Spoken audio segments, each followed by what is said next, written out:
My fellow Nigerians, I speak to you today with a heavy heart and sense of responsibility. Ẹ̀yin akẹgbẹ́ mi ọmọ Nàìjíríà, mo ń bá yín sọ̀rọ̀ lónìí pẹ̀lú ọkàn tó wúwo tó sì gbọgbẹ́ pẹ̀lú bí a ṣe ń fi iṣẹ́ sí ojúṣe. Aware of the turmoil and violent protests unleashed in some of our states. Bẹ́ẹ̀ náà sì ni mo fi ojú mi rí kòró gbogbo wàhálà àti ìdààmú tó dé bá ọ̀pọ̀lọpọ̀ ìpínlẹ̀ wa.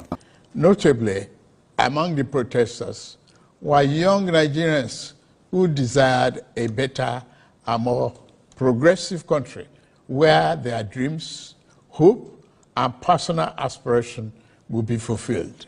Ó fi hàn gbangba wípé ọ̀pọ̀lọpọ̀ àwọn ọ̀dọ́ Nàìjíríà nínú ìwọ́de ìfẹ̀hónúhàn ìlàrí tó jẹ́ wípé ẹ̀tọ́ wọn ni láti ní orílẹ̀-èdè tó yanjú ju eléyìí lọ fún ìmúṣẹ àlá wọn àti gbogbo èròǹgbà wọn fún ọjọ́ ọ̀la tó dára. I am especially pained by the loss of lives in Borno, Jigawa, Kano, Kaduna, and other states, the destruction of facilities in some states, and the wanton looting of supermarkets and shops, contrary to the promise of protest organizers that the protest will be peaceful across the country. Ọkàn mi gbọgbẹ́ gidigidi bí àwọn èèyàn ṣe sọ ẹ̀mí wọn nù ní Jigawa, Kaduna, Kano àti àwọn ìpínlẹ̀ míì nílẹ̀ Haúsá. Àti bí àwọn jàǹdùkú kan nínú àwọn olùwọ́de bí wọ́n ṣe bẹ̀rẹ̀ sí ní fi àǹfààní ìjalè tí wọ́n sì ń da ìgboro rú. Tí àwọn ìṣẹ̀lẹ̀ yìí ò sì wà ní ìbámu pẹ̀lú ìlérí tí àwọn tó ṣagbátẹrù ìwọ́de tí wọ́n ṣe fún ìjọba. Wípé ìwọ́de tí àwọn fẹ́ gbé kalẹ̀ yìí wípé alálàáfíà ni ó jẹ́ o káàkiri gbogbo ìpínlẹ̀ Nàìjíríà tí ó sì pàpà wá rí bẹ́ẹ̀.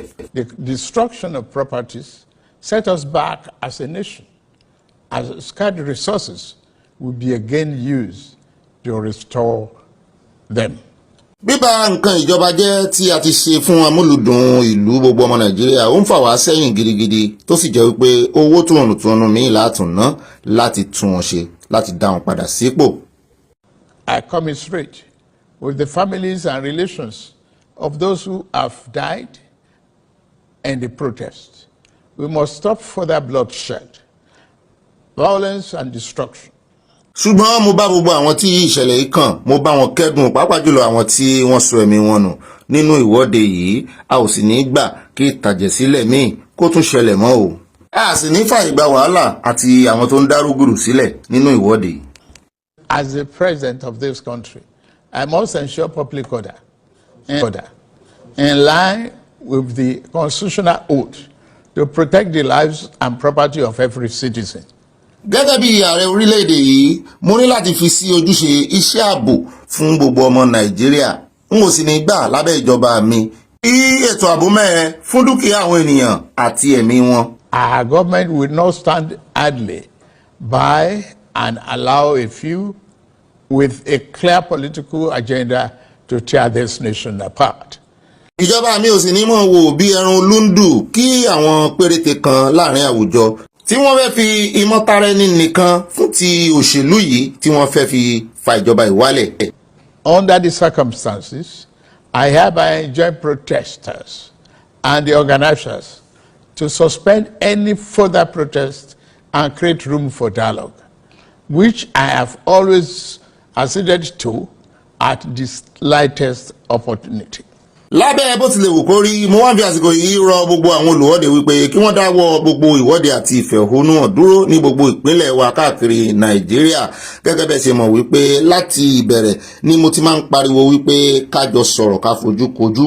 Wọ́n ní ojúkòrò kì í pa ojúkòrò jẹ. Ẹ jẹ́ amójú ajé kò ní sọ̀ ká bára wa sọ̀rọ̀ kó sì yẹra wa. Nigeria requires all hands on deck and need us all, regardless of age, party, tribe, religion, or other divides, to work together, reshaping our destiny as a nation. Orílẹ̀-èdè yìí nílò kí gbogbo wa ká fọwọ́sowọ́pọ̀ o láláì yọ ẹnìkankan sílẹ̀ nípa ẹ̀yà tàbí nípa ìṣe tàbí nípa èdè tí à ń sọ. Kájọ ṣiṣẹ́ pọ̀ láti mú àmúyẹ bá orílẹ̀-èdè Nàìjíríà fún ìdàgbàsókè rẹ̀. For those who have taken undue advantage of this situation to threaten any section of this country, be warned. The law will catch up with you. Fún gbogbo àwọn tó wá ń lo àǹfààní ìwọ́de yìí láti fi fa èyíkéyìí nínú ìjọba Nàìjíríà wálẹ̀, ẹ ṣọ́ ara yín. Mo sì kìlọ̀ fún yín tó nítorí òfin yóò ṣe iṣẹ́ ọwọ́ rẹ̀. There is no place for ethnic bigotry or such threats in the Nigeria we seek to build. A ò ní fààyè gba ìjà ẹlẹ́yàmẹ̀yà, bẹ́ẹ̀ sì ni kò sáàyè fún ìdúnkokò mọ́ èèyàn kankan ní abẹ́ ìjọba mi nínú Nàìjíríà tí gbogbo wa ń gbìyànjú láti gbé sókè. Our democracy progresses when the constitutional rights of every Nigerian are respected and protected. Nǹkan ṣoṣo tó máa ń mú kí ìjọba alágbára tẹ̀síwájú ni wípé ká bọ̀wọ̀ fún ẹ̀tọ́ àti ká sì dáàbò bo ẹ̀tọ́ oníkálukú gẹ́gẹ́ bí ọmọ Nàìjíríà. Kí àwọn agbófinró wa kí wọ́n sì rí dájú wípé ètò ààbò mẹ́hẹ̀ ní abẹ́ ìṣàkóso wọn, kí wọ́n rí dájú wípé gbogbo ọmọ Nàìjíríà làwọn dáàbò bò ní ọ̀nà tó yẹ gẹ́gẹ́ bí ẹ̀tọ́ àwọn ọmọ Nàìjíríà. My vision for our country is one of a just and prosperous nation where each person may enjoy the peace, freedom, and meaningful livelihood that only democratic good governance can provide. Àfojúsùn mi fún orílẹ̀-èdè yìí ní kí gbogbo wa kí a jọ bu ọlá jẹ, ká jọ bu owó jẹ, ká jọ gbádùn àlàáfíà àti gbogbo èrè tí ìjọba gidi lábẹ́ ìjọba alágbádá, agbo èrè tí ó kó wá fún gbogbo wa, pé gbogbo wa àjọṣe wa ní o. For decades, our economy has remained anemic and taken a dip because of many misalignments that have stunted our growth. Bẹ́ẹ̀ sì ni ọrọ̀ ajé Nàìjíríà fún ọ̀pọ̀lọpọ̀ ọdún ni ó ti ń ṣàìsàn látàrí àìṣedéédé àwọn tó ti ṣe ìjọba sẹ́yìn. Tẹ́lẹ̀ tó sì fà á tí ò ṣe sí ìdàgbàsókè nínú ọrọ̀ ajé Nàìjíríà. Just over a year ago, our dear country, Nigeria, reached a point where we couldn't afford to continue the use of temporary solutions to solve long-term problems for the sake of now and our unborn generations. Níbi ọdún kan sẹ́yìn ní orílẹ̀-èdè wa ìdè ìkóríta níbi tá ò ti lè lo àwọn ojútùú ẹlẹ́mìí kúkúrú sí àwọn ìṣòro ẹlẹ́mìí gúngùn, ká kúkú lo ojútùú ẹlẹ́mìí gúngùn. Ká bí dojúkọ ìṣòro ẹlẹ́mìí gúngùn yìí, ìṣòro ọlọ́jọ́ gbọọrọ. Kìí sì ṣe nítorí tòní nìkan o, bí kò ṣe nítorí ọjọ́ ọ̀la àwọn ọmọ wa. I therefore took the painful yet necessary decision to remove fresh subsidy and abolish multiple foreign exchange system, which had constituted a noose around the economic jugular of our nation and impede our economic development and progress.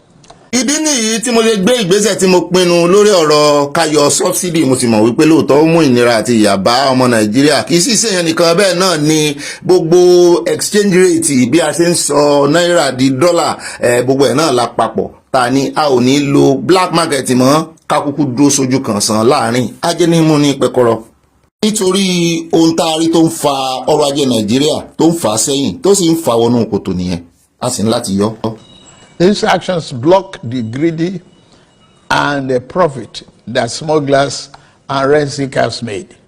They also block the undue subsidy we had extended to our neighboring countries to the detriment of our people, rendering our economy prostrate. Ìgbésẹ̀ yìí fa ẹkún àsundà fún àwọn onífàyàwọ́ tó ń jí epo wa lọ sí àwọn agbègbè orílẹ̀-èdè míì tí ó súnmọ́ wa. Bẹ́ẹ̀ náà sì ni nípa àìmọ̀kànmọ̀kàn àwọn ìjọba, wọ́n ń fún àwọn orílẹ̀-èdè míì tí ì ṣe àwọn ọmọ Nàìjíríà, wọ́n ń fún wọn subsidy, àwọn náà ń jẹ nínú subsidy nítorí pé wọ́n bá ti smuggle epo wa lọ síbẹ̀, owó epo tá a ti subsidize tán ti fi subsidy lé lórí, tá a ti fi ẹ̀kúnwó kún, wọ́n kó lọ irú àwọn Cameroon kankan, àlàyé lélẹ̀ tá ń ṣe yìí o, bàbá ò sọ dárúkọ Cameroon bẹ́ẹ̀ o, wípé àwọn ará bíi náà wọ́n ń jẹ̀fà tí ò tọ́ sí wọn tó jẹ́ pọ́ ọmọ Nàìjíríà nìkan ló tọ́ sí. These decisions are made were necessary if we must reverse the decades of economic mismanagement that didn't serve us well. a nílò gidigidi láti gbé ìgbésẹ̀ tá a gbé yìí tá a bá mọ̀ wípé a fẹ́ dá gbogbo ìwà ìbàjẹ́ àti iṣẹ́ ìjọba kúmọkúmọ a fẹ́ dá dúró tá a sì fẹ́ kí àwọn ọmọ Nàìjíríà nìkan kan máa kó èrè ìjọba. Yes, I agree. The buck stops on my table. But I can assure you that I am focused fully on delivering the governance to the people. Good governance for that matter. lóòótọ́ paríparí ẹ̀ pínrápínrá ẹ̀ orí tábìlì mi ni gbogbo ẹ̀ wà bẹ́ẹ̀ náà sì ni èmi làwọn èèyàn ó mọ̀ pé náà máa pariwo lọ́tún lósì ṣùgbọ́n mo ti pinnu nínú ọkàn mi o láti mú ìjọba tó dáa wá fún àwọn ọmọ Nàìjíríà bàbá ṣe mistake ń bẹ́ẹ̀ wọ́n ní governance náà fẹ́ sọ àti mọ̀ correct ẹ̀ ní Yorùbá. In the past 14 months, our government has made significant strides in rebuilding the foundation of our economy to carry us into a future of plenty and abundance. Bàbá ní fún bí oṣù mẹ́rìnlá sẹ́yìn táwọn ti dórí àlééfà wípé ìjọba àwọn ti gbé àwọn ìgbésẹ̀ kan láti dá àwọn ọmọ Nàìjíríà sípò àti láti mú gbogbo kùdìẹ̀kudiẹ inú ìṣèjọba láti mú kúrò àwọn ti gbìyànjú gan. On the physical side, aggregate government revenue has more than doubled, hitting over 9.1 trillion naira in the first half of 2024 compared to the first half of 2023 due to our efforts at blocking leakages, introducing automation, and mobilizing funds creatively without additional burden on the people. Wọ́n ní bẹ́ẹ̀ wá wò dáadáa nítòótọ́ wọ́n ní iye tí Nàìjíríà ń pa wọlé tẹ́ ẹ bá gbé kẹ̀gbẹ́kẹ̀gbẹ́ àwọn tó sì ṣèjọba sẹ́yìn pàápàá jùlọ ti Buhari 2023 wọ́n ní ìdajì ọdún yìí wọ́n ní àwọn ti pa 9 trillion naira tí ò sì tíjọba kankan ò ṣerú ẹ̀ rí ní ìdajì ọdún yìí ní 2024 o wípé eléyìí fún àwọn ní àǹfààní láti dí gbogbo ìkòkò ajere tí àwọn ìjọba tó ti tàwọn tó ti ṣèjọba sẹ́yìn lò láti ju ọrọ̀ Nàìjíríà mú wípé àwọn ti dí gbogbo ẹ̀. Tí owó Nàìjíríà ń gbà jápanu àwọn ajáde apẹ̀rẹ̀ ó dà á mọ̀ wò bóyá dí lóòótọ́ o. Productivity is gradually increasing in the non-oil sector, reaching new levels and taking advantage of the opportunities in our current economic ambience. Wọ́n ní bẹ́ẹ̀ bá tún wo iye tí Nàìjíríà ń produce per day tó jẹ́ ti bárẹ̀ wọ́n ní ó tún ti gbé pẹ́ẹ́lí sí o wọ́n ní ìdàgbàsókè ó ti dé bá nítorí wípé iṣẹ́ takuntakun táwọn ṣe lórí ọrọ̀ ajé Nàìjíríà wọ́n ní kò mọ níwọ̀n kò sì kéré. My dear brothers and sisters, we have come this far, coming from a place where our country spent 97% of all our revenue on debt service. We have been able to reduce that to 68% in the last 13 months. Wọ́n wá ní ẹ̀yin ẹ̀gbọ́n àti àbúrò àwọn ẹ̀yin brothers àwọn àtẹ̀yin sisters àwọn ọmọ bíi tẹ́lẹ̀ ti tán wọ́n sọ wípé 97% yẹn ìdá bíi kínú náà ìdá bíi 70 wọ́n ní wọ́n ná tẹ́lẹ̀ àwọn ìjọba tó kù ná láti fi ṣe agbátẹrù gbogbo ẹ̀yáwó. Ní ṣùgbọ́n àwọn tí wá dínkù báyìí ó sí 68% ìdá 68 nù ní àárín oṣù mẹ́tàlá táwọn gbàjọba. We have also cleared legitimate outstanding foreign exchange obligations of about 5 billion without any adverse impact on our programs. Bẹ́ẹ̀ náà ni wọ́n ní gbogbo kùdìẹ̀kudiẹ orí foreign exchange tó ń lọ bí 5 billion làwọn ti clear lọ́nà tí kò ní mú wàhálà dé bá ọrọ̀ ajé Nàìjíríà. This has given us more financial freedom and room to spend more money on you, our citizens, to fund essential social services like education and healthcare. Wọ́n ní eléyìí ti fún àwọn láǹfààní láti ná owó iyebíye lórí ìwọ tó ń wo àwọn ìwọ ọmọ Nàìjíríà yìí lórí ọ̀rọ̀ ìlera yín àti ẹ̀kọ́ àwọn ọmọ yín wọ́n náà ti náwó ribiribi o. It has also led to our state and local government receiving highest allocation ever in our country's history from the federation account. Wọ́n ní eléyìí ló fà tí omi tuntun fi rú tẹ́ja tuntun náà fi wọnú rẹ̀ wípé ó ti wà nínú ìwé ìtàn báyìí pé lábẹ́ ìjọba àwọn ní àwọn ìpínlẹ̀ àti àwọn ìjọba ìbílẹ̀ tí wọ́n gba allocation tó pọ̀ jù ní abẹ́ ìjọba àpapọ̀ kankan. Àṣírí lẹ̀ ń tú àwọn gómìnà àtàwọn tí àmẹ́ ní local government ní láìké eléyìí o. We have also embarked of major infrastructure projects across the country. We are working to complete inherited projects critical to our economic prosperity, including roads, bridges, railways, power, and oil and gas development. Bẹ́ẹ̀ náà ni gbogbo iṣẹ́ amúlùdùn tí ó yẹ kí ó wà ní káàkiri agbègbè nílùú gbogbo ẹ̀ náà ni à ń dáwọ́lé àtẹlẹ́yìí tí a jogún látọwọ́ àwọn ìjọba tó gbéjọba lẹ̀ fún àtàn tí parí. Àwọn bíi títì, àwọn bíríìjì, oríṣiríṣi gbogbo nǹkan àti eléyìí tó jọmọ́ ti ọ̀rọ̀ epo rọ̀bì tí ó mú kí ọrọ̀ ajé wa kó lè gbòòrò sí. The Lagos-Calabar Coastal Highway and Sokoto-Badagry Highway projects will open up 16 connecting states, creating thousands of jobs and boosting economic output through trade, tourism, and cultural integration. Our once declining oil and gas industry is experiencing a resurgence on the back of the reforms I announced. Wọ́n wá ní pàápàá jùlọ òpópónà márosẹ̀ Lagos ìyẹn Èkó sí Calabar àti ti Sokoto sí Badagry náà Èkó ló wà wípé eléyìí yóò ṣí ilẹ̀kùn lẹ̀ fún odidi ìpínlẹ̀ 16 láti máa wọnú ara wọn pé eléyìí yóò jẹ́ kí àṣà ti ṣe kó tún gbòòrò sí pé àwọn tí wọ́n sì fẹ́ wá láti ìlú èbó láti wá wo bó ṣe ń lọ Nàìjíríà pé yóò jẹ́ kí owó lè wọlé láti bẹ̀ tí ò sáàbò ó dà. Once declining oil and gas industry is experiencing a resurgence on the back of the reforms I announced in May 2024 to address the gaps in the Petroleum Industry Act. Last month, we increased our oil production to 1.61 million barrels per day, and our gas assets are receiving the attention they deserve. Investors are coming back, and we have already seen 2 foreign direct investments signed over $500 million since then.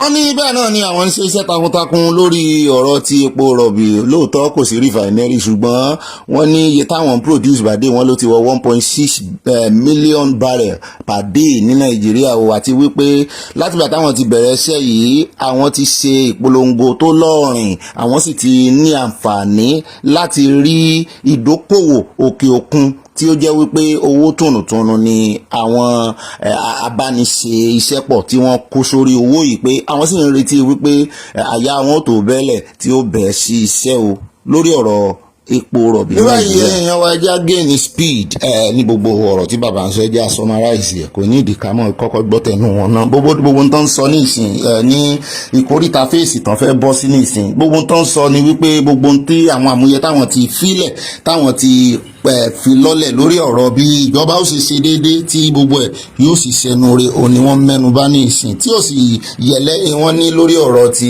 ọ̀rọ̀ epo tí àwọn èèyàn ń béèrè fún pé káwọn mú wẹ̀wálẹ̀ wọ́n ní táwọn fẹ́ ṣe ni wípé àwọn fẹ́ introduce CNG pé compressed gas wọ́n pẹ̀lú ọkọ̀ kan torí wọ́n ti ń ìbò wọ́n ti ń lágbára torí ẹ̀ làwọn náà ṣe fẹ́ fọ́ sí wẹ́wẹ́ kó ká mọ̀ wulẹ̀ mọ́ gbọ́n tán sọ gbogbo tán sì sọ náà ni pé wọ́n ní àwọn tó ti ṣe àgbékalẹ̀ ẹ̀yáwó fún àwọn ọmọ yín tí wọ́n lọ léèwé wọ́n sì sọ wọ́n ní àwọn tó ti ṣe ọ̀rọ̀ ti housing pé àwọn fẹ́ kọ́ ilé ọlọ́lọ́ rẹpẹtẹ àwọn sì ti fi sí ojúṣe àwọn ti bẹ̀rẹ̀ rẹ̀ bẹ́ẹ̀ sì ni yóò kálé yóò ka oko yóò dé gbogbo àwọn ìpínlẹ̀ pé kì í ṣe ilé ìjọba nìkan ìyẹn àwọn housing project.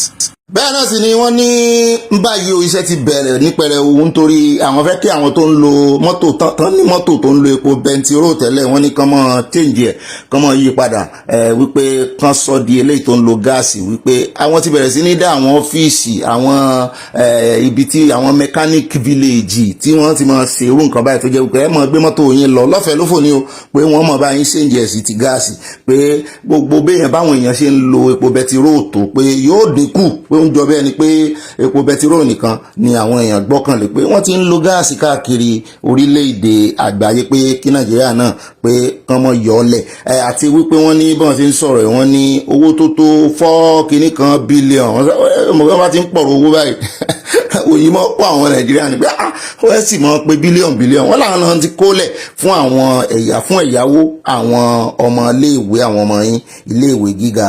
bẹ́ẹ̀ náà ni wọ́n ní àwọn tún gbé 50 billion naira míì lẹ̀ ní ọ̀sẹ̀ yìí, ọ̀sẹ̀ tá a tẹ̀ lò tán yìí ni o, fún nel fund, fún ẹ̀yáwó àwọn ọmọ yìí náà ní o, owó ribiribi. ṣùgbọ́n ọmọ nàìjíríà sọ pé kí ló dé, ọmọ nàìjíríà ò tí ì sọ̀rọ̀, ààrẹ nísìnyí sọ̀rọ̀ lọ́wọ́. ọ̀bìnú ẹgbẹ́ sáré sọ táwọn ọmọ nàìjíríà sọ, wọ́n ní kí ló dé tán fi ṣe ẹ̀yáwó, tán fi ṣe grant, kán mọ̀ fún àwọn ọmọ yìí grant, pé grant náà máa ń fi ṣe nílùú òyìnbó, wọ́n máa ní scholarship o nǹkan kan, pé kí ló dé tán yá wọn lówó pé ṣùgbọ́n ààrẹ sọ wípé gbogbo ọ̀nà yìí ni àwọn ti múlò, tí àwọn sì fi àmúyẹ sídìí rẹ̀ wípé kò ní ẹ̀kọ́ tí ẹni sí pé wọ́n ń corrupt àbí wọ́n ń jí owó, pé gbogbo ẹ̀ ni àwọn ti ṣètò rẹ̀ lẹ̀, àti wípé wọ́n láwọn ti kó owó tónútónú lẹ̀ fún àwọn oní ìdókòwò pẹ́pẹ́pẹ́, àwọn oníṣọ́ọ̀bù kéréje wípé gbogbo wọn náà jàǹfààní ìjọba, ṣùgbọ́n gbogbo wọn ṣe ń sọ̀rọ̀ ìtó, èmi ò tí ì rí kankan táwọn ọmọ nàìjíríà náà jábọ̀ ọmọ nàìjíríà ń parọ́ ni àbí wọn fẹ́ sọ bọ́n ṣe ń jẹ ìgbádùn ààrẹ ìtó ni.